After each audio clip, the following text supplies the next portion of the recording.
Hi అండి అందరికి. ఈ రోజు అయితే మేము మా ఇంట్లో చిట్టి చెక్కలు వేసుకుంటాం. చెక్కలు అంటే కిటికీలకు తలుపులకు ఉండే చెక్కలు కాదు, వీటినే చెక్కలు అని అంటారు. నాకు కూడా ఫస్ట్ టైం విన్నప్పుడు ఏంది చెక్కలు తింటారా అని అనుకున్నా. కాకపోతే వీటిని ఒక సైడ్ చెక్కలు అని అంటారట. అంటే ఏరియాని బట్టి చెక్కలు, గారెలు, అప్పాలు ఇంకా రకరకాల పేర్లు ఉంటాయి కదా. ఎన్ని రకాలతో వీటిని పిలుస్తారో నాకు కామెంట్ లో తెలియజేయండి ఒకవేళ మీకు తెలిస్తే. చెక్కలు అని కొందరు వ్లాగ్స్ లో విన్నాను, చెక్కలు తింటున్నా అది ఇది అని. మరి చెక్కలు ఎట్లా తింటారు అని నేను అనుకున్నా. ఫ్రెండ్స్ అని అంటాడు, వీడు కూడా నాకు హెల్ప్ చేస్తాడు. చెప్పురా, నువ్వు చెప్పాలనుకుంటాను. ఆల్మోస్ట్ ఇంకో 5-6 ఉన్నాయి. నాకు హెల్ప్ చేస్తాడు మావాడు. మంచిగా పని కల్లోడు, పనిమంతుడు అవుతాడు. రేపు పొద్దున వీడి భార్యకు కూడా హెల్ప్ చేస్తాడు మంచిగా. ఓకే నాన్న, కంప్లీట్ చేయి. ఆ 7 కూడా కంప్లీట్ చేయి. ఓకేనా? ఫ్రెండ్స్ కి నువ్వు ఎట్లా చేస్తానో కూడా చూపిస్తాను. ఇక లేట్ చేయకుండా ప్రాసెస్ చూపిస్తాను, చూసేయండి. చిట్టి చెక్కలు లేదా చిట్టి గారెలకు కావాల్సిన పదార్థాలన్నీ ఒక దగ్గర పెట్టుకుంటే ఈజీగా ఉంటుంది.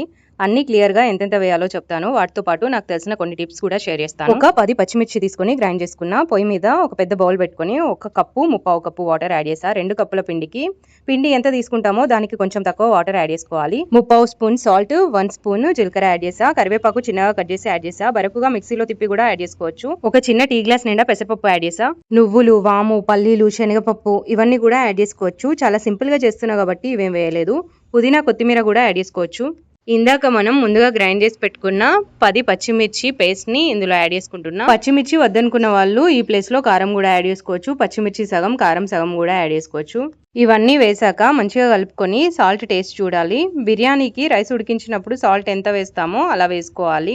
అప్పాలు వేటికైనా సరే సాల్ట్, కారము సరిగ్గా సరిపోతేనే టేస్ట్ బాగుంటాయి. ఈ వాటర్ ని టేస్ట్ చేస్తే సాల్ట్ కొంచెం తక్కువైంది అనిపించి ఇంకొంచెం యాడ్ చేసా. ఆయిల్ ఒక పావున్నర అంటే ఒక 3 పెద్ద స్పూన్ల నిండా యాడ్ చేసా.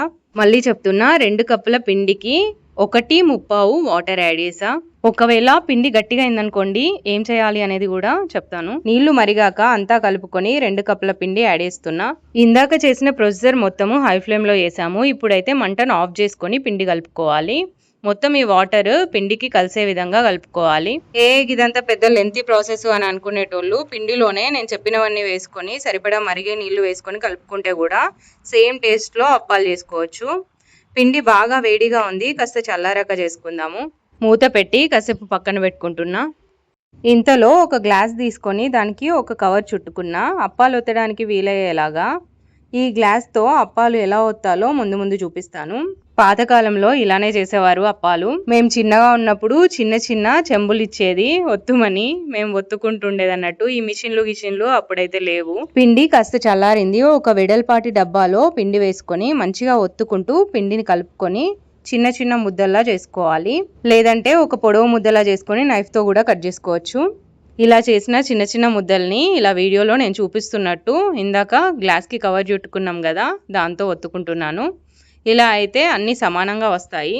ఇలా కాదు మాకు స్పీడ్గా అయిపోవాలి అని అనుకుంటే పూరీ ప్రెస్ తీసుకొని 4 పెట్టుకొని కూడా చేసుకోవచ్చు. 4 పెట్టుకుంటే సేమ్ సైజ్ రాలేదు అని చెప్పేసి నేనైతే ఒకటి వేసుకొని ఒత్తుకుంటున్నాను.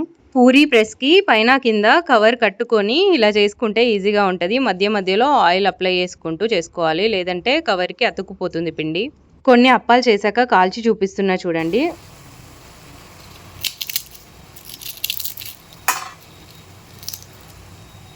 ఆయిల్ని బాగా హీట్ చేసి మీడియంకి టర్న్ చేసుకొని అటు ఇటు తిప్పుకుంటూ కాల్చుకోవాలి.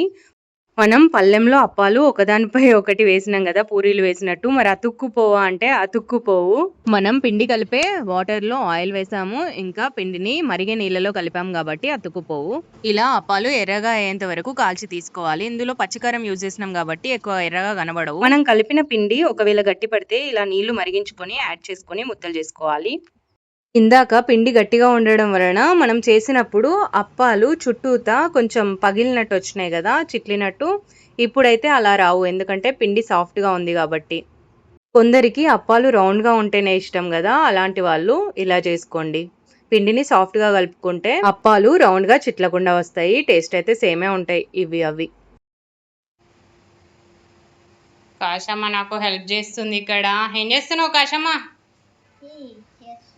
చేస్తున్నావా?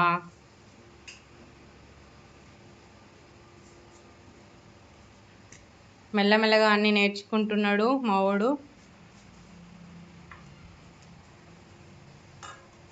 చిన్నగా ప్రెస్ చేస్తే చాలు.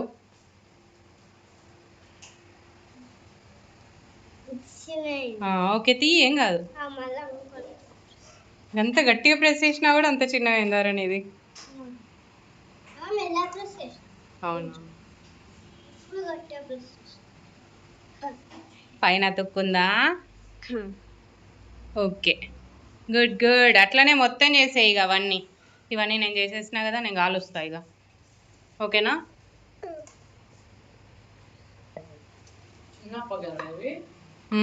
మా చిన్నోడు అక్కడ అప్పాలు చేస్తుంటే నేనైతే పొయ్యి దగ్గర ఉండి కాలుస్తున్నాను.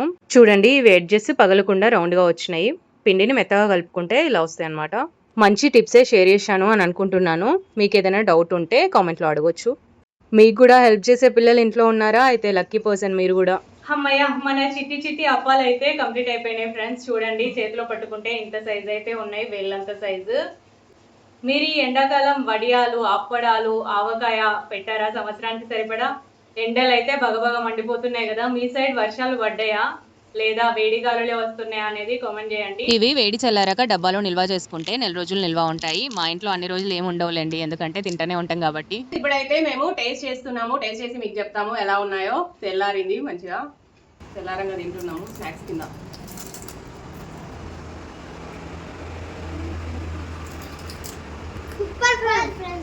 నిజం చెప్పండి, నిజంగా చాలా క్రంచీగా మంచిగా అనిపిస్తుంది తింటే. మీరు కూడా తప్పకుండా ఇట్లనే ట్రై చేసుకోండి. ఇంకా మంచి మంచి వీడియోస్ కోసం మా ఛానల్ని ఏం చేయాలి? సబ్స్క్రైబ్ చేసుకోండి, బెల్ ఐకాన్ కొట్టాలి, అప్పుడే మీకు వీడియో